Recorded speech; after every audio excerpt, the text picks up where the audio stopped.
మంచిదండి. తలవచ్చినట్టు ప్రారంభం చేసిన వాక్యం కింద పరిశుద్ధ మహాగణుడ నీ ఘనమైనతమైన శ్రేష్టమైన నామానికి కృతజ్ఞతలు స్తోత్రములు చెల్లిస్తున్నాను. మరి ఒకసారి నేను మీరందరినీ నేను సజీవ లెక్కలో దాచున్నాను. మీ ఉన్నతమైన కృపలో భద్రపరిచి మరలా నేను మీ సన్నిధిలో చేరిన మీ యొక్క విలువైన మాటలు నేను వినడానికి మీరు ఇచ్చిన గొప్ప భాగ్యాన్ని బట్టి కృతజ్ఞతలు స్తోత్రములు చెల్లించుకుంటున్నాను. మీ విలువైన మాటలను నేను వెళ్ళబోతుండగా మా హృదయాలను నేను సిద్ధపరచుకొని మీ కొరకు నేను మా హృదయాలను తెరిచిన మీరు చెప్పనైన మాటలను మా హృదయంలో ముద్రించుకొనగలుగుటకు వారిని అనుసరించి మా బ్రతుకులను కట్టుకొనగలుగుటకు కృపను మహాద్భాగ్యాన్ని అందరికీ అనుగ్రహించినాను. చెప్పనైనా నేను తగ్గించుకొని మీ వాక్యాన్ని రచించగలుగుటకు నేను మహిమపరచగలుగుటకు కృపను మహాద్భాగ్యాన్ని అనుగ్రహించినాను. క్రీస్తు వారి అతి పరిశుద్ధులు నేను ప్రార్థన అడిగెడుతున్నాను. ఇప్పుడు వచ్చిన అందరికీ ప్రభు భక్తుడైన క్రీస్తునామంలో వందనాలు వేస్తున్నాడు. మంచిది. ఏ విషయాన్ని గురించి మాట్లాడడం గుర్తుందా?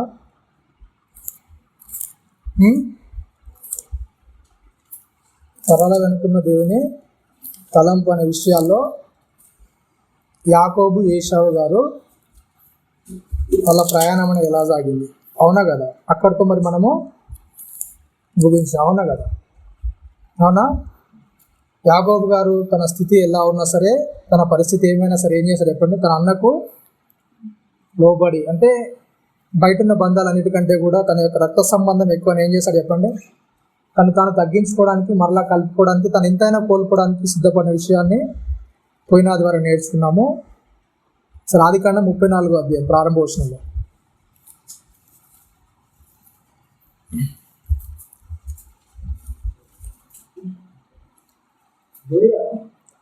లేయా ఏంటంట? లేయా యాకోబునకు కనిన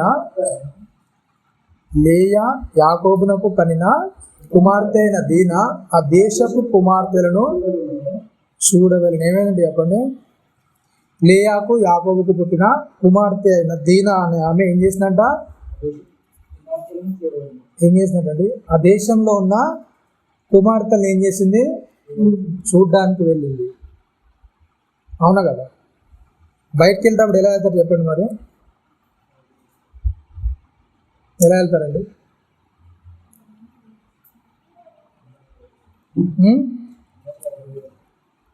ఎలా వెళ్తారు చెప్పండి? ఇంట్లో పొద్దున్న లేవగానే మన మొహం ఎలా ఉంటుంది అలాగే వెళ్తారా? కొద్దిగా రెడీ అయ్యి కొద్దిగా జాగ్రత్త వెళ్ళడానికి ఇష్టపడతారా? ఏం చేస్తారు చెప్పండి? మంచిగా రెడీ అయిపోయి వెళ్ళిపోతారు, ఓకేనా? దీనా కూడా పరిస్థితి ఏమైందంటే మంచిగా రెడీ అయిపోయి వాళ్ళ పరిస్థితి కూడా ఎలా ఉన్నాయి, ఏం చేసింది చెప్పండి? అక్కడున్న ఆ యొక్క షెక్కేము అనే ప్రాంతానికి ఏం చేసింది చెప్పండి? ఆమె కూడా మంచిగా రెడీ అయి వెళ్ళింది. ఆ వెళ్ళిన సందర్భంలో ఏమైందంటే ఆ యొక్క హామేరు కుమారుడైన షెక్కేము అని ఆయన ఏం చేశాడు చెప్పండి?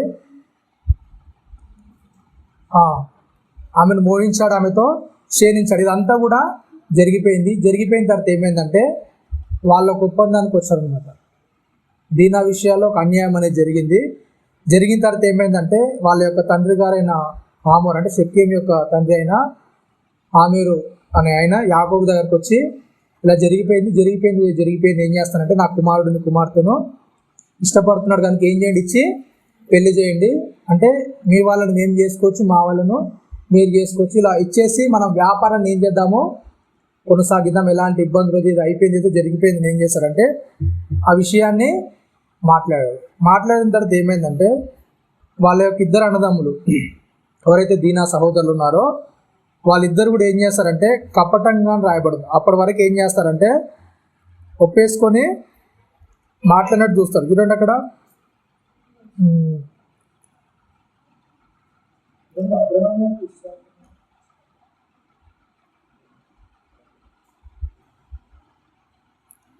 13వ వచనం నుంచి 13వ వచనం. అయితే తమ సహోదరి అయిన దీనాను అతడు చెరిపినందున యాకోబు కుమారులు ఇంకా షెక్కేముతో అతని తండ్రి అయిన హామోరుతోనూ అనినదేమనగా మేము ఈ కార్యం చేయలేము, సున్నతి చేయించుకున్న వానికి మా సహోదరుని ఇయ్యలేము, అది మాకు అవమానమగును. మీలో ప్రతి పురుషుడును సున్నతి పొందవలనను సున్నతి పొందిన యెడల సరే ఆ పక్షమందు మీ మాట ఒప్పుకొని మా పిల్లలను మీకిచ్చి మీ పిల్లలను మేము పుచ్చుకొని మీ మధ్య నివసించదము. అప్పుడు ఏకజనమగుదుము. ఏమని చెప్తున్నారు చెప్పండి? యాకోబు యొక్క 2 కుమారులు లేవి, షిమ్యోను అని అతడు మాట్లాడితే ఏం చేస్తున్నారంటే, సర్లేండి అయిపోయింది అన్నారు కదా, ఏం చేద్దామంటే మేము మా పిల్లలు మీకు ఇవ్వలేము. ఎందుకంటే మాకు దేవుడు పెట్టిన నియమం అనేది ఒకటి ఉంది. ఏంటంటే సున్నతి అయిన వాళ్ళకి ఏం చేయాలి? మా పిల్లల్ని ఇవ్వాలి. కనుక ఏంటి, మీరు సున్నతి చేయించుకుంటే ఏం చేస్తాను? మా పిల్లల్ని మీకు ఇస్తాను, మీ వాళ్ళని మేము చేసుకోవచ్చు, అలా అయితేనే మేము ఒప్పుకుంటాము అని ఏం చేస్తాం? వాళ్ళొక కండిషన్ పెట్టారు. అవునా కదా? ఈ ఆదికాండంలో 34వ అధ్యాయం మనకి ఏం నేర్పిస్తుందంటే ఏంటంటే వాళ్ళు ఎలా చేస్తారంటే కపటంగా చేస్తారు. ఓకేనా? వాళ్ళ పరిస్థితి వదిలేయండి. మనకేదో అన్యాయం జరిగితే మన దగ్గర కోరున్న వాళ్ళ అవసరానికి వస్తే మనం ఎలా చేస్తాం చెప్పండి? అవునా కదా?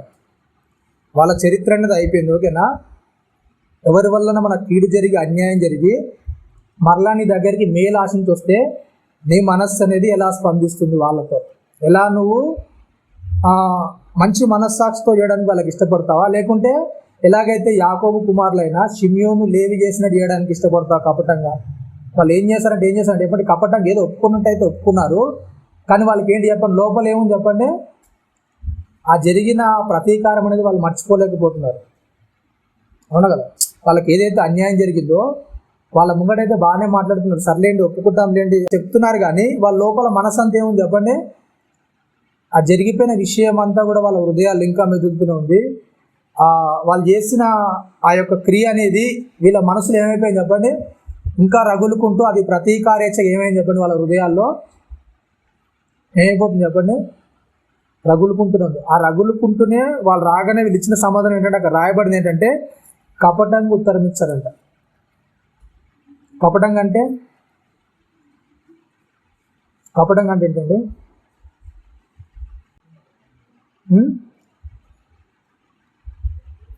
కపటం అంటే ఏనాడు చెప్పండి? మోసం చేసే వాళ్ళని ఏమాడు చెప్పండి? కపటం అంటే మనం చెప్పేది ఒకటి ఉంటుంది, చేసేది ఒకటి ఉంటుంది. అలాంటి మోసపుచ్చే వాళ్ళని ఏమంటారంటే కపటులు అంటారు. కపటం గలవారు అంటారు. ఓకేనా? అట్లా వీళ్ళు ఏం చేస్తారంటే వాళ్ళని ఎలాగైనా సరే ఏం చేయాలి? మోసం చేయాలనే ఆలోచనతో, వాళ్ళని ఎలాగైనా సరే ఇబ్బంది పెట్టాలనే ఆలోచనతో ఏం చేస్తారు చెప్పండి? ఒప్పేసుకున్నారు, అయిపోయిందని చెప్పారు. వాళ్ళు కూడా వెళ్ళి వాళ్ళ దేశంలో ప్రకటించుకున్నారు, వాళ్ళ ప్రాంతాల్లో ప్రకటించుకొని వాళ్ళు ఉన్న పురుషులందరూ కూడా ఏం చేశారు చెప్పండి?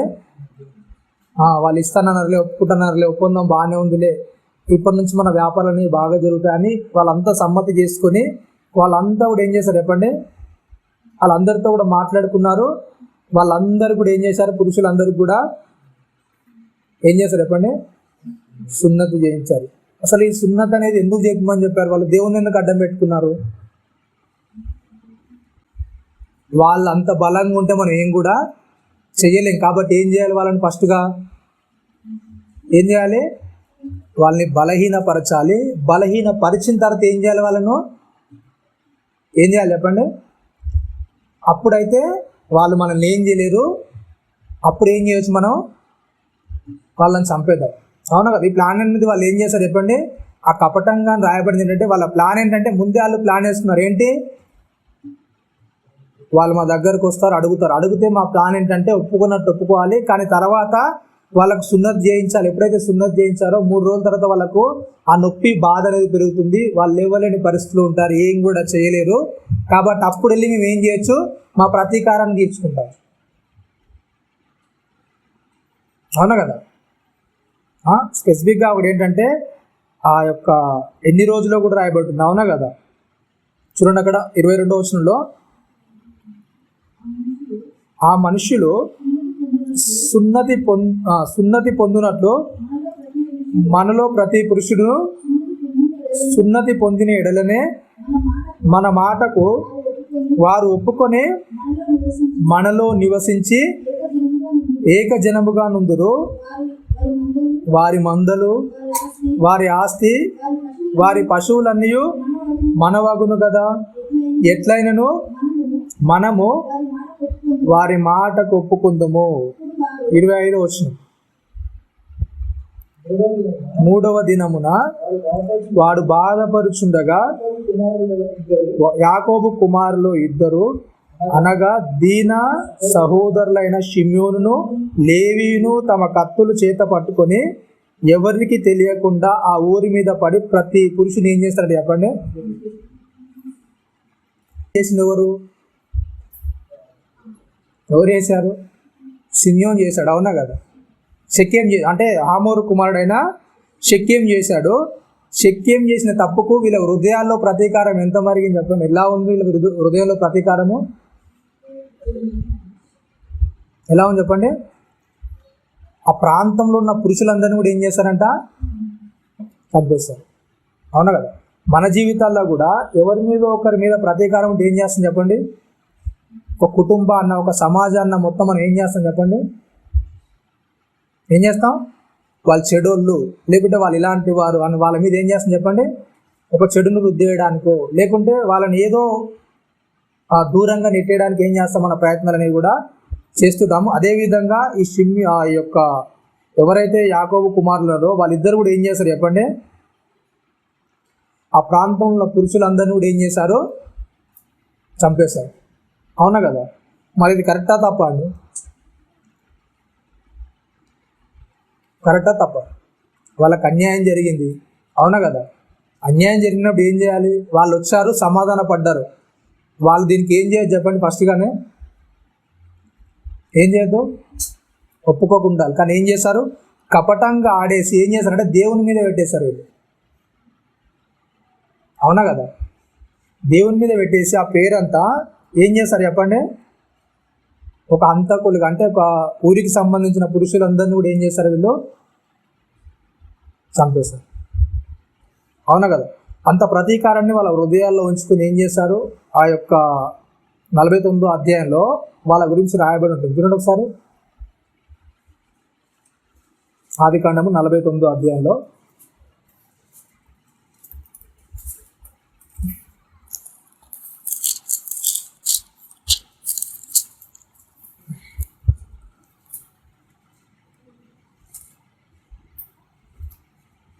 వాళ్ళిద్దరిని కూడా ఏం చేస్తారంటే యాకోబు గారు శపిస్తారు. చూడండి అక్కడ.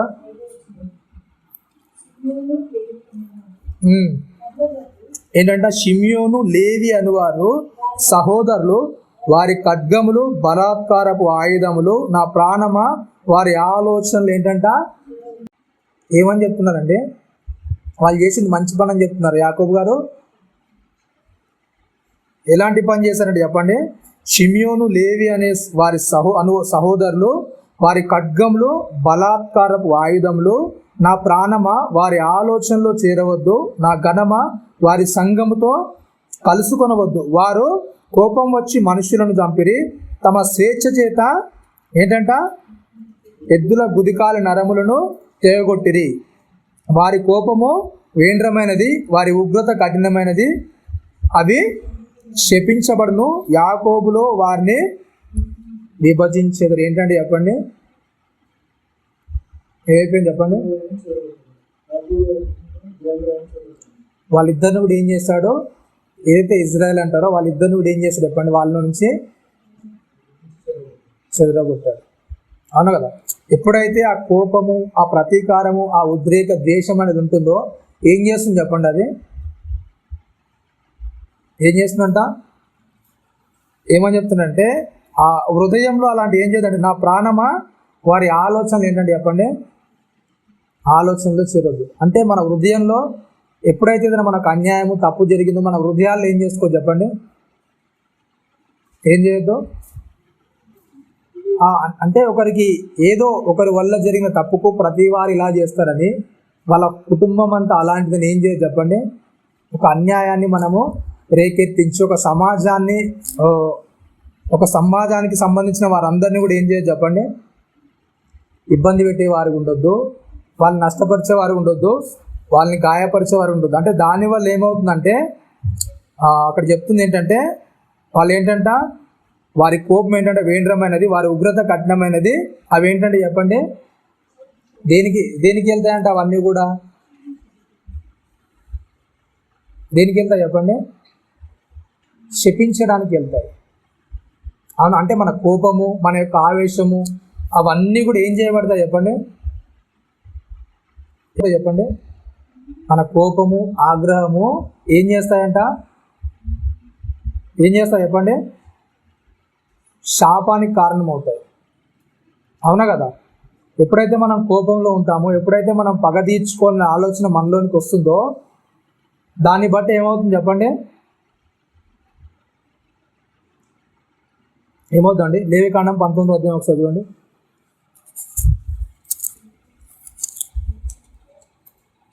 పంతొమ్మిదో అధ్యాయం 18వ వచనం. ప్రతికీడు చేయకూడదు, నీ ప్రజల మీద కోపముంచుకొనక. ఏం చేయాలంటే చెప్పండి? ఏం చేయమని చెప్తున్నాడు అక్కడ? కీడుకు ప్రతి కీడు చేయొద్దు. ఇంకేం చెప్తున్నాడు? నీ ప్రజల మీద కోపం ఉంచుకొనక నిన్ను వలె నీ పొరుగు వారిని ప్రేమించాలి. ఏం చేయొద్దంట? ప్రజల మీద ఏం చేయొద్దండి చెప్పండి? ఏముండద్దంట? కోపం ఉండదు. అంటే మన ప్రజలు ఎవరైతే మన అనుకుంటామో, లేకుంటే ఎవరైతే మనతో ఉన్న వాళ్ళు ఉంటారో ఏం చేయొద్దు? కోపం ఉంచుకోవద్దు. అంటే మన హృదయాలు ఏముంటుందంటే అందరూ మన వాళ్ళే, అందరూ మనోళ్ళే అని ఏం చేస్తాం చెప్పండి? అందరితో కలిసిపోయినట్టుగా ఉంటాము. కానీ మన హృదయాలు ఏమవుతాయంటే ఈ యొక్క లేవి షిమ్యోను ఎలాగైతే చేశారో, బయటికి బాగానే మాట్లాడుతూ కపటంగా ఎలా అవుతున్నారో అలానే ఉండడానికి ప్రయత్నం చేస్తాం. కానీ మన హృదయాల్లో వాళ్ళ పట్ల ఎలా ఉంటుంది చెప్పండి? మన హృదయం అనేది ఎప్పుడన్నా దొరికితే ఏం చేయాలి చెప్పండి? వాళ్ళైతే కత్తితో చంపేశారు, కానీ మనం చంపేయంగానే ఏం చేస్తాం చెప్పండి? వాళ్ళని అవమానపరచడానికి ఎలాగో అలాగా వాళ్ళని ఏం చేస్తాం చెప్పండి? అందరి ముంగట గాయపరచడానికి కొన్ని మాట్లాడడమా, లేకుంటే ఏదో ఒక చేయడం ఏం చేస్తాం చెప్పండి? వాళ్ళని అవమానపరచడానికి కానీ, వాళ్ళని కించపరచడానికి కానీ. అవునా కదా? వాళ్ళని ఏదో తీసేసినట్టుగా మాట్లాడడం కానీ ఏం చేస్తాం మనం? చేస్తుంటాం. ఏంటంటే మన హృదయాల్లో ఎందుకు అలా ఉంటుందంటే ఏదో కోపం అనేది ఉంది, ఏదో ద్వేషం అనేది నీకు వాళ్ళ మీద ఉంది. దాన్ని బట్టి నువ్వు ఏం చేస్తావు అంటే కపటంగా వాళ్ళతో మంచిగా ఉన్నట్టే ఉంటావు. కానీ ఒక సందర్భం వస్తే ఏం చేస్తావు చెప్పు నువ్వు? అంటే వాళ్ళు ఏదైతే ఆ క్లిష్ట పరిస్థితులకు వెళ్తారో, వీళ్ళు 3 రోజులు సున్నత తర్వాత ఎలాగైతే వాళ్ళు బాధలు ఉన్నారు, ఇబ్బందులు ఉన్నారు, ఎలాగైతే ఒక పరిస్థితుల్లోనికి వాళ్ళు వెళ్తారంటే వాళ్ళ ఇబ్బంది, బాధ, వాళ్ళు ఏం చేయలేని పరిస్థితులు ఉంటారు కదా. అట్లాంటప్పుడు నీ సహాయం కావాలన్నప్పుడు నువ్వు ఏం చేస్తావు చెప్పండి? వాళ్ళను నీకు పగ, కోపం అని ఉంటుంది. దాన్ని బట్టి నువ్వు ఏం చేస్తావు? వాళ్ళను రక్షించడానికి బదులుగా, వాళ్ళ తరపున నువ్వు నిలబడడానికి బదులు ఏం చేస్తావు? నువ్వు వాళ్ళని గాయపరుస్తూ, వాళ్ళని ఇబ్బంది పెడుతూ, అవునా కదా, వాళ్ళని అవమానపరచడానికి మనము సిద్ధంగా ఉంటాం. ఏంటంట? ఎప్పుడు కూడా ఏం చేయొద్దంట? కీడుకు ప్రతి కీడు ఎవరికి చేయొద్దు. నీ ప్రజల మీద ఎప్పుడు కూడా ఏం చేయొద్దంట? ఏం చేయొద్దని చెప్తున్నానండి? కోపం వచ్చొద్దంట. అవునా కదా? మరి ఉందా లేదా మన ప్రజల మీద వారి మీద కోపం? అందరితో మంచిగా ఉంటారా, లేకపోతే లేవి షిమ్యోన్ లాగా ఉంటారండి? అవునా కదా? అందరితో మనము ఒకేలా ఉండడానికి ఇష్టపడతామా, లేకుంటే మనకి ఏదైనా లోపల ఇంకేమైనా ఉంటుందా? ఉంటుందా, ఉండదండి? అందరితో మనము సమానంగానే ఉంటాం. అంటే అందరినీ మనం ప్రేమించే విధంగానే చూస్తాం. మన లోపల ఇంకేదైనా హృదయంలో పెట్టుకుంటాం వారి మీద. ఒకవేళ అలా ఉంటే మాత్రం మనం ఏం చేస్తామంటే చెప్పండి? ఏం చేస్తాము? శపించబడతాం. కాబట్టి ఆ విషయాల్లో చాలా జాగ్రత్తగా ఉండాలి. అవునా కదా? ఎఫెసీయులకు రాసిన పత్రిక 4:26 వచనం చూడండి.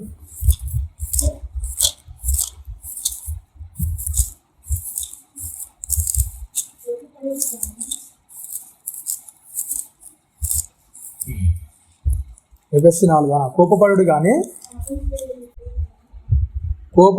కానీ పాపం చేయకుడి. అవునా కదా? కోప్పడి పాపం చేయకుండా ఉండడం ఎలా?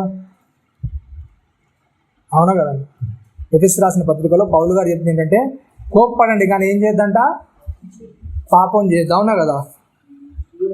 కోప్పడాలి కానీ ఏం చేయొద్దండి చెప్పండి? అవునా కదా?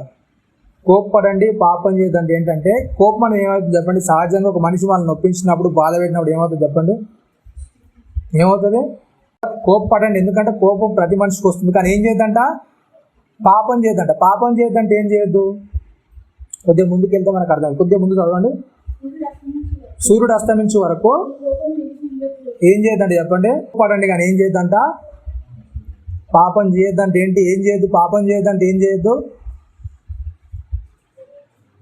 ఏం చేయొద్దండి? సూర్యుడు అస్తమించే వరకు ఏం చేయొద్దంట, ఏం చేయొద్దు? ఏమని చెప్తున్నాండి? సూర్యుడు అస్తమించే వరకు ఏంటంట, పాపం ఎప్పుడవుతుంది చెప్పండి? అది ఎప్పుడవుతుంది? ఆ యొక్క లేవి షిమ్యోను ఎలాగైతే దాపెట్టుకున్నారు, ఏం చేశారు చెప్పండి? వాళ్ళ ప్రతీకారం ఏం చేశారు చెప్పండి? అణుచుకున్నారు. అవునా కదా? 3 రోజుల దాకా అణుచుకున్నారు. అవునా కదా? పెద్ద ప్లాన్ వేశారు, పథకం వేశారు. పథకం వేసి ఏం చేశారు? బాగా అణిచేసుకున్నారు. అణిచేసుకున్న తర్వాత వాళ్ళ కోపం ఏమైందంటే ఆ యొక్క షెక్కేం నొక్కని చంపడమే కాదు, ఏం చేయాలి చెప్పండి? ఆ ప్రాంతంలో ఎవరు కూడా ఏం చేయొద్దు, ఆ మగ పురుషుడు అనేవాడే కనబడొద్దు. అవునా కదా? కోపం ఏం చేస్తుందంటే మీకు తెలుసలేదు, బాంబు ఉంటుంది కదా, అవునా కదా? మామూలుగా చుట్టే బాంబులు ఉంటాయి కదా, అవి ఎంత గట్టిగా దూరితే ఏమవుతుందో చెప్పండి? దాన్ని ఎంత గట్టిగా దూరితే ఏమవుతుందో చెప్పండి? ఏమవుతుంది? ఒక 2 చుట్టూ మీరు పడేసడానికి ఏమవుతుంది చెప్పండి? అప్పుడే పడేస్తే ఏమవుతుంది? 2 చుట్టూ అప్పుడే పడేసడానికి ఏమవుతుంది? దాని పేరు అనేది తక్కువ ఉంటుంది. అవునా కదా? మీరు బాగా గట్టిగా ఒక గంట సేపు బాగా చుట్టి బాంబు అనేది ఇసిరేసారంటే ఏమవుతుంది చెప్పండి? దాని ప్రమాదం అనేది ఏమవుతుంది?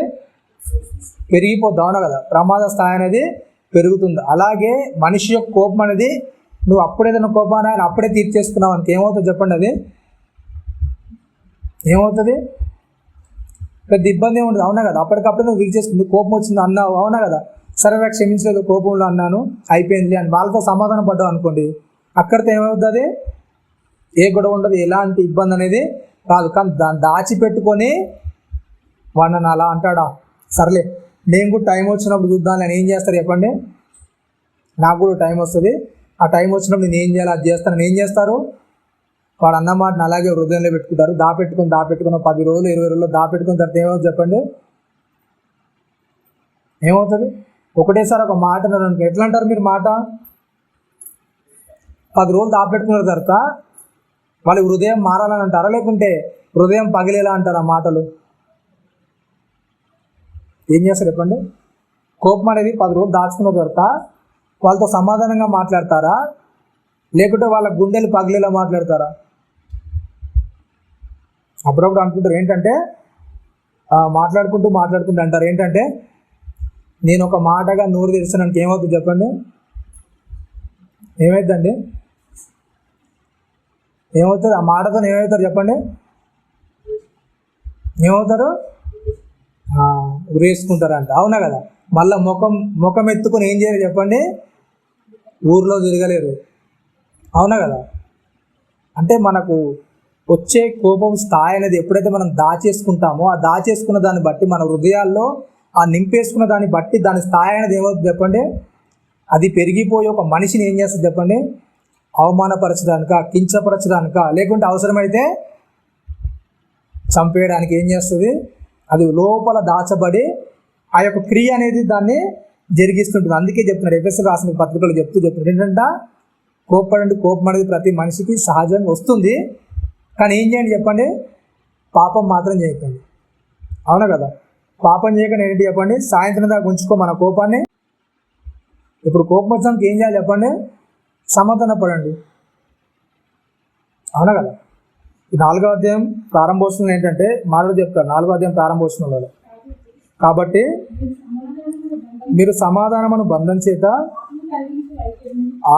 ఆత్మ కలిగించు ఐక్యమును కాపాడుకొనుటయందు శ్రద్ధ కలిగిన వారై ప్రేమతో ఒకరినొకరు ఏం చేయాలంటే చెప్పండి?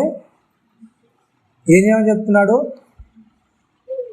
ఏముండాలంటే చెప్పండి? ఏముండాలంటే ఏదైతే మీరు ఆత్మ ఉందో ఆ ఆత్మ కలిగించే ఐక్యత ఏం చేయాలంటే చెప్పండి? ఏం చేయాలంట? శ్రద్ధ అనేది కలిగి ఉండాలి. అవును కదా? ఏదైతే మన లోపల ఉన్న ఆత్మ ఉందో ఆత్మ అనేది ఏం చేస్తుంది చెప్పండి, ఐక్యతను కావాలని చూపిస్తుంది. దాని యందు మనం ఏం చేయాలంటే చెప్పండి, శ్రద్ధగా ఉండాలి. అంటే ప్రతి మనిషితో కూడా నేను ఏం చేయాలి, సమాధానంగా ఉండాలి. ప్రతి మనిషితో కూడా నేను ఏం చేయాలి చెప్పండి, సహించాలి. అవునా కదా, ఓర్చుకోవాలి, వాళ్ళతో ప్రేమతో ఉండాలి. ఎప్పుడైతే ఇది మన హృదయాల్లో ఎదుగుతూ వస్తుంటుందో అప్పుడు ఏం చేస్తాం చెప్పండి, సమాధానం అనే బంధం చేత మనం ఏం చేస్తాం, ప్రతి మనిషిని కూడా ఏం చేస్తాం చెప్పండి, ఏం చేస్తాం మనం, సహించడానికి, భరించడానికి, ఓర్చుకోవడానికి మనం ఏం చేస్తాం, ప్రతి సందర్భాల్లో కూడా మనం సిద్ధపడడానికి ఇష్టపడతాం. ఎప్పుడైతే ఈ సమాధానం అనేది మనలో ఉండదో ఏమవుతుందో చెప్పండి, ఆ గుణం అనేది కోల్పోతుంటుంది.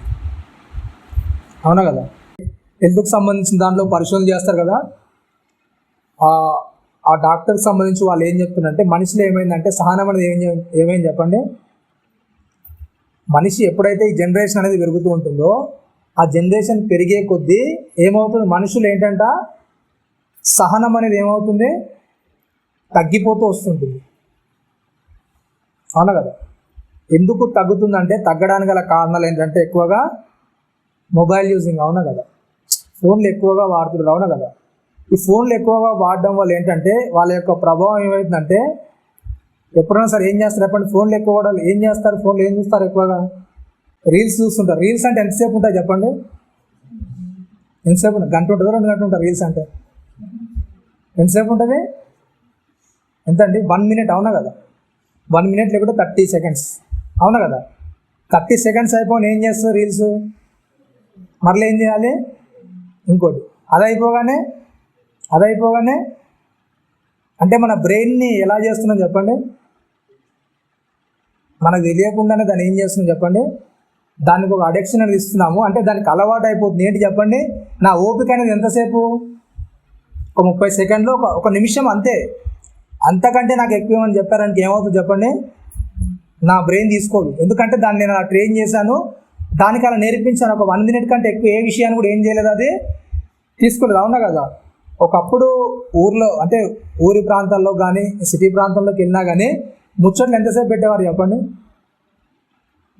ఏదైనా ఫ్రెండ్స్ కలిసినా సరే, పరిచయస్తులు కలిసినా సరే ఎంతసేపు మాట్లాడేవాళ్ళు. అవునా కదా. కూర్చున్నంటే గంటలు మాట్లాడు. అవునా, టైం అనేది తెలియపోయేది. ఇప్పుడు ఎంతసేపు మాట్లాడు చెప్పండి, కలిస్తే ఎంతసేపు మాట్లాడతారండి, కరెక్ట్గా ఒక 5 నిమిషాలు మాట్లాడాలంటే ఏం చేస్తారు చెప్పండి, కాలాడు నిలబడదు. అవునా కదా. వీడేంట్రా ఇలా తలుపుతున్నాడు. అవునా కదా. ఎట్లుంటుందండి, అవునా, వదులుతాడేంట్రా అంటే ఒకసారి 5 నిమిషాలు మాట్లాడానుకో, మరలా వాడిని చూస్తే ఏం చేస్తాం మనం, ఏం చేస్తారండి, అరే 5 నిమిషాలు బాగానే మాట్లాడుతున్నాడు, మళ్ళీ కలవడానికి ఇష్టపడతారా, వాడు అక్కడ నుంచి వస్తున్నా అంటే ఇక్కడ నుంచి ఏం చేస్తాం మనం, వేరే దారి ఎత్తుకుంటాం. అవునా, ఎందుకు, వాడిని 5 నిమిషాలు టైం తినేస్తాడు. అవునా, అంత ఓపిక నాకు లేదు. అంతేనా కదా. అంటే మనుషులు ఏమైపోతుంది చెప్పండి, ఆ సహనం అనేది తగ్గిపోయి ఎప్పుడైతే జనరేషన్ మారుతుంటుందో, జనరేషన్ పెరుగుతూ ఉంటుందో దాన్ని బట్టి మనుషులు ఏమైపోయింది చెప్పండి, సహనం అనేది కోల్పోతున్నాడు. ఈ సహనం అనేది కోల్పోయి ఏం చేస్తుంది చెప్పండి, కానీ దేవుడు ఏం చెప్తున్నాడంటే ఆత్మ కలిగించి ఐక్యతను ఏం చేయాలంటే చెప్పండి, ఏం చేయని చెప్తున్నాడు, శ్రద్ధ కలిగి ఉన్నది. మనం ఎప్పుడైతే ఆత్మ కలిగించి ఐక్యతలో మనం శ్రద్ధ కలిగి ఉంటామో దాన్ని బట్టి మన హృదయం అనేది ఏం చేస్తుంది చెప్పండి, ఏం నేర్చుకుంటుందండి చెప్పండి, ప్రేమతో ఒకరినొకరు ఎలా సహించాలి, ఎలా భరించాలి అనేది నేర్చుకుంటుంది. 3వ వచనం చెప్తున్నాడు ఇంకా, మీరు పిలువబడిన పిలుపుకు తగినట్లుగా దీర్ఘశాంతముతో కూడిన సంపూర్ణ వినయముతోనూ సాత్వికముతోనూ నడుచుకొనవలనని ప్రభువును బట్టి ఖైదీనైన నేను మిమ్మల్ని బ్రతిమలాడుకొనుచున్నాను. ఎలా ఉండాలంటే చెప్పండి, ప్రభువు ఎలా అయితే మిమ్మల్ని పిలిచాడో దానికి తగ్గట్టు ఏంటంట, శాంతముతో ఉండాలంట. ఎలాంటి శాంతం అంటే అది దీర్ఘశాంతం. అవునా కదా. అంత దీర్ఘశాంతం మనలో ఉందా చెప్పండి, ఉందా లేదా. ఒక విషయాన్ని 4 సార్లు చెప్తే మీరు ఎలా స్పందిస్తారు చెప్పండి, ఎట్లా స్పందిస్తారండి. ఇంట్లో కూర్చున్నారండి, అవునా, తినడానికి ఒకసారి పిలిచారు, 2 సార్లు పిలిచారు, 3వ సారి పిలిచారు. అవునా కదా. స్పందించే విధానం ఎలా ఉంటుంది చెప్పండి, ఒకసారి వద్దని చెప్పారు, 2వ సారి వద్దని చెప్పారు, 3వ సారి కూడా వద్దని చెప్పారు, మరలా 4వ సారి కూడా తినడానికి పిలిస్తే ఎలా స్పందిస్తారు మీరు, దీర్ఘశాంతంతో స్పందిస్తారా లేకుంటే ఎట్లా స్పందిస్తారు, ఎలా ఉండాలంట, ప్రభు పిలుపునకు లోబడినట్టు ఎలా ఉండాలి చెప్పండి, ఎట్లుండాలంట, దీర్ఘశాంతంతో కూడిన సంపూర్ణ వినయంతో ఏంటంట, సాత్వికంతో ఇవ్వాలంట సమాధానం. అట్లా ఇస్తాం మరి మనం? అవునా? వద్దని తర్వాత కూడా ఒక 10 సార్లు చెప్తే మనకి ఎలా ఉంటుందో చెప్పండి. ఎట్లా చేస్తారు, ఎలా స్పందిస్తారు? అవునా కదా? ఎప్పుడైతే మనం క్రీస్తులోనికి వచ్చామో మన యొక్క లక్షణాలు అనేవి అన్నీ కూడా ఏం చేయాలి చెప్పండి? ఏం చేయాలి? చేంజ్ అవుతుండాలి. అవునా కదా? మనం ఇంతకుముందు ఎలా ఉన్నామో దాని పరిస్థితి అంతా పక్క పెట్టేసాం. కానీ ఎప్పుడైతే మనం క్రీస్తులు ఎదుగుతున్నామో వాక్యం అనేది మనలోనికి వస్తూ ఉంటుందో ఆ వాక్యాన్ని బట్టి మనల్ని మనం ఏం చేసుకోవాలి? సరి చేసుకుంటుండాలి. అవునా కదా? వాక్యం ఎక్కడ ఉదగమంటుంది, ఎక్కడ తగ్గి ఉండమంటుంది, ఎక్కడ ఎలా ఎవరితో ఎలా ప్రవర్తించమంటుంది, ఆ ప్రతి విషయాన్ని కూడా మనం ఏం చేసుకోవాలి? శ్రద్ధగా జాగ్రత్తగా దానికి పిలువబడిన పిలుపుకు తగ్గినట్లుగా మనం ఏం చేసుకోవాలి? ఏం చేసుకోవాలి చెప్పండి? ఆ యొక్క మాదిరిని అనేది మనం చూపించగలగాలి. అవునా కదా? భక్తి అనగానే ఏం చేస్తారంటే బయట వాళ్ళకి తెలిసిన భక్తి ఏంటంటే నీకు తెలుసు భక్తి అంటే ఏంటో. అవునా కదా? నువ్వు బైబిల్ బాగా చదువుతావు, బైబిల్లో ఉన్న ప్రతి విషయం నీకు తెలుసు కనుక భక్తి అంటే ఏంటో నీకు బాగా తెలుసు. కానీ బయట ఉన్న వ్యక్తులు ఎవరైతే ఉంటారో వాళ్ళకు భక్తి అంటే ఏంటో కదా. అవునా కదా? వాళ్ళకి భక్తి అంటే ఏంటంటే క్రీస్తు అనే అతను ఎవరు ఏమన్నా సరే ఏం చేయడు చెప్పండి? ఏం చేయడు, ఏం మాట్లాడు, మౌనంగా ఉంటాడు. అవునా కదా? ఎవరైనా దూషించినా ఆయన బదులు దూషించడు, ఎవరైనా కొట్టినా మరల ఏం చేస్తాడు? ఏం చేస్తాడండి? మరల ఎడమ చెంప తిప్పుతాడు. అవునా కదా? ఎవరైనా అనవసరంగా గొడవలోకి వచ్చినా సరే ఆయన ఏం చేస్తాడు చెప్పండి? దూరంగా ఉండడానికి ఇష్టపడతారు తప్ప తగిలించుకుని ఎంతవరకు అయితే అంతవరకు అని వెళ్ళడానికి ఇష్టం. అంటే వాళ్ళకి బయట ఉన్న వాళ్ళకి తెలిసిన క్రీస్తు ఇది. అవునా కదా? మరి నీకు భక్తి అంటే నీకేం తెలుసు? నీకేం తెలుసు చెప్పండి? ఆదివారం పొద్దున్న సంఘానికి రావాలి, బల వేసుకోవాలి, కానుకేయాలి, మరల వెళ్ళి ఏం చేయాలి చెప్పండి? మన ఇష్టానుసారంగా మనం బ్రతకొచ్చు, మన నోరు మన ఇష్టం. అవునా కదా? ఏంటంట, కోప్పడండి కానీ పాపం చేయొద్దండి. ప్రతి మనిషితో సమాధానంగా ఉండడానికి ఎప్పుడు కూడా మనం సిద్ధంగా ఉండాలి. ఎప్పుడైతే మనము క్రీస్తును ధరించామని చెప్పుకుంటున్నామో అప్పటి నుంచి అవతల వరకు ఏం చేయాలి చెప్పండి? మన యొక్క వేషము అలాగే మన యొక్క పైరూపం కాదు మారాల్సింది, కానీ ఏం చేయాలి చెప్పండి? మన యొక్క వ్యక్తి స్థితిలో ఏదైతే మనము నడుచుకుంటున్న నడవడిక ఉందో, మన మాట తీరుందో, మన పద్ధతి ఉందో దాంట్లో ఏం చేయాలి? అవతల వరకే క్రీస్తుని అనేది చూపించగలగాలి. అవును కదా? ఎప్పుడైతే దాన్ని చూపిస్తామో జనులందరూ కూడా ఏం చేస్తారు చెప్పండి?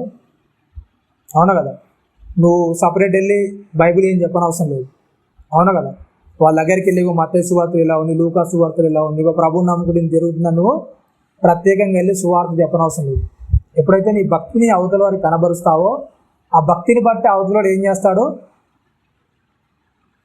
చెప్పండి? మారుతాడు. అవునా కదా?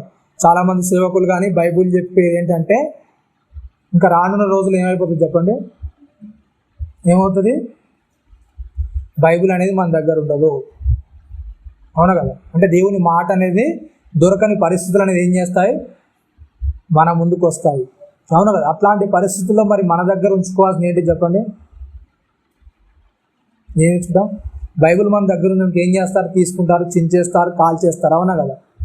అవునా? ఆ యాప్లోనే ఉంటే దాని అన్నింటి కూడా బ్యాన్ చేస్తారు, అవి రాకుండా ఏదో ఒకటి చేస్తారు. కానీ మనమే దాని ప్రకారంగా మారిస్తే మనల్ని నోరు చేస్తారు చెప్పండి? ఏం చేయగలుగుతారు? అందుకే అపోస్తలుడైన పౌలు గారు మాట్లాడుతూ చెప్తారు ఏంటంటే ప్రజలందరి చేత పిలువబడుతూ ప్రజలందరూ చదువుకుంటున్న పత్రిక ఎవరంటే ఏంటి చెప్పండి? వాక్యాన్ని నేర్చుకున్న మీరు కాదా? అవునా కదా? మేము పత్రిక అనేది రాసి పంపించడం కాదు, కానీ ఏంటంటే చెప్పండి జనాలందరికీ అలవాటు చేయాల్సింది ఏంటంటే క్రీస్తు అంటే ఎలా భక్తిగా ఉంటాడో, క్రీస్తు అంటే ఎలా మాదిరిగా ఉంటాడో, క్రీస్తుతో నడుస్తూ ఒక వ్యక్తి ఎలా జీవిస్తాడో దాన్ని జనాల్లో చూపించాలి. అదే ఎలా చూపించాలంటే మీరు ఏదో బుక్కులు కరపత్రాలు మంచిగా చూపించడం కాదు, కానీ మీ భక్తి జీవితంతో దాన్ని చూపించాలి.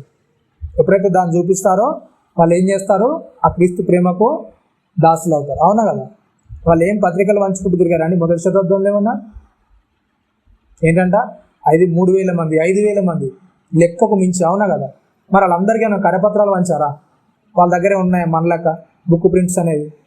మరి ఎలా మారాలి వాళ్ళందరూ కూడా? ఎట్లా మారాలి చెప్పండి? వాళ్ళ ప్రవర్తన అనేది చూస్తారనే చాలా చక్కగా, చాలా వాళ్ళ యొక్క గౌరవాన్ని కాపాడుకునే విధంగా అందరితో ఆ సమన్వయ భావాన్ని చూసి వాళ్ళు ఏం చేస్తారు చెప్పండి? ఇవన్నీ వేస్ట్ ఉంటే ఇలా ఉండాలి. అవునా కదా? వాళ్ళ ఆస్తులు కోల్పోవడానికి కూడా సిద్ధపడ్డారంటే ఏంటి చెప్పండి? వాళ్ళు ఎలా బ్రతకడానికి ఇష్టపడ్డారు? ప్రవర్తన బాగుంటే చాలు, అంటే మనుషులతో మనిషిలా ప్రవర్తిస్తే చాలు అనే దాన్ని వాళ్ళు నేర్చుకున్నానికి ఏం చేశారు? వాళ్ళ ఆస్తులు కానీ వాళ్ళ సంపాదన కానీ ఏమి కూడా లెక్క చేయలేదు. కాబట్టి అలాంటి దూరంలోనే మన యొక్క బ్రతుకు అనేది సాగాలి. కానీ ఏంటంట చెప్తున్నారు ఏంటి? లేవి షిమ్యోన్లో ఎప్పుడైనా సరే హృదయంలో ఏం చేసుకోవద్దు చెప్పండి? కోపాన్ని ఉంచుకోవద్దు. నీ ప్రజల మీద ఎప్పుడు కూడా ఏం చేయొద్దు చెప్పండి? కోపం ఉంచుకోవద్దు. ఒకవేళ కోపం వస్తే కోపపడండి, అప్పుడప్పుడు ఏం చేసుకోండి? సరి చేసుకోండి, సమాధాన పడకండి, పాపం చేయొద్దు. సూర్యుడు అస్తమించే వరకు ఏం చేసుకోవాలి అంటే ఒక రోజు లోపల నువ్వు ఏం చేసుకోవాలి చెప్పండి? ఏం చేసుకోవాలి? వాళ్ళతో సమాధాన పడాలి, వాళ్ళతో ఎలాంటి తగాదు లేకుండా నువ్వు చూసుకోవాలి, క్షమించమని అడగడానికి ఎప్పుడు కూడా మనము సిద్ధంగా ఉండాలి. కాబట్టి ఇటు మాటలు మన హృదయాల్లో ఉంచుకొని అవతలి వ్యక్తుల పట్ల, మన జనాల పట్ల ఏం చేయాలి చెప్పండి? జాగ్రత్తగా దేవుడు చెప్పిన మాటల ప్రకారంగా ఏం చేసుకోవాలి? పిలువబడిన పిలుపునకు తగ్గినట్లుగా మన హృదయాలను భద్రపరచుకోవాలని కోరుకుంటూ చిన్న మాటలు ముగిస్తున్నాం. తల ఉంచుకొని ప్రార్థించుకున్నాం. పరిశుద్ధుడా మహాగణుడా, నీ ఘనమైన ఉన్నతమైన శ్రేష్టమైన నామానికి కృతజ్ఞతలు స్తోత్రములు చెల్లిస్తున్నాను. విన్న మాటలు నేను మా హృదయంలో ఫలించినాను, నీ కొరకు అంటుకట్టబడినాను. 30 గాను 60 గాను 100 గాను మాకు ఇచ్చిన తలాంతుని బట్టి నేను మేము ఫలించగలుగుటకు నాయన మీలో ఉన్నతంగా ఎదగలుగుటకు అటు కృపను మహాద్భాగ్యాన్ని మాకు అనుగ్రహించినాను.